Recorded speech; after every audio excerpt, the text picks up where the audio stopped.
ಜಿಲ್ಲೆಯ ಶ್ರೀನಿವಾಸಪುರ ಪಟ್ಟಣದ ಇಂದಿರಾ ನಗರದಲ್ಲಿ ಪುರಸಭೆಯ ಕಸ ವಿಲೇವಾರಿ ಕಾರ್ಯ ನಡೆಯುತ್ತಿದ್ದ ವೇಳೆ ಕಸ ವಿಲೇವಾರಿ ವಾಹನಗಳ ನಡುವೆ ಅಪಘಾತ ಸಂಭವಿಸಿದೆ. ಅಪಘಾತದಲ್ಲಿ ಪೌರ ಕಾರ್ಮಿಕರಾದ 35 ವರ್ಷದ ಸಂಪತ್ ಹಾಗೂ ಮಹಿಳಾ ಪೌರ ಕಾರ್ಮಿಕೆ ಭೂಲಕ್ಷ್ಮಿ ಗಾಯಗೊಂಡಿದ್ದಾರೆ.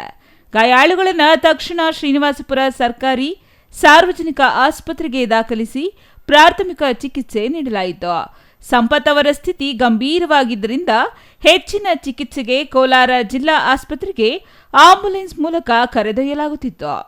ಆದರೆ ಮಾರ್ಗ ಮಧ್ಯೆಯೇ ಚಿಕಿತ್ಸೆ ಫಲಕಾರಿಯಾಗದೆ ಸಂಪತ್ ಮೃತಪಟ್ಟಿದ್ದಾರೆ ಎಂದು ತಿಳಿದು ಬಂದಿದೆ.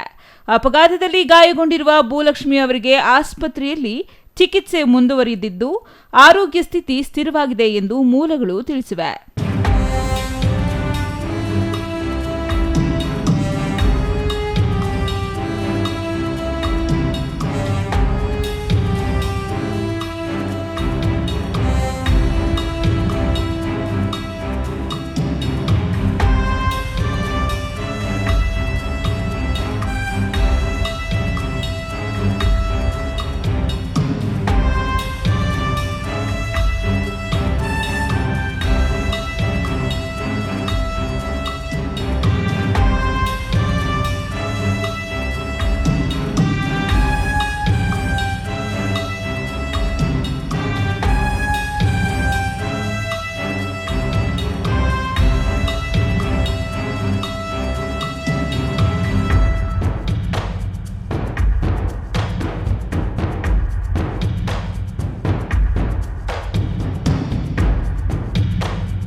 ಇನ್ನು ಘಟನೆ ಕುರಿತು ಶ್ರೀನಿವಾಸಪುರ ಪೊಲೀಸ್ ಠಾಣೆಯಲ್ಲಿ ಪ್ರಕರಣ ದಾಖಲಾಗಿದ್ದು ಅಪಘಾತಕ್ಕೆ ನಿಖರ ಕಾರಣವೇನು ಎಂಬುದರ ಕುರಿತು ಪೊಲೀಸರು ತನಿಖೆ ನಡೆಸುತ್ತಿದ್ದಾರೆ.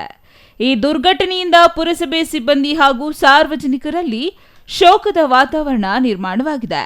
Eshwar, CTV news, Kolar.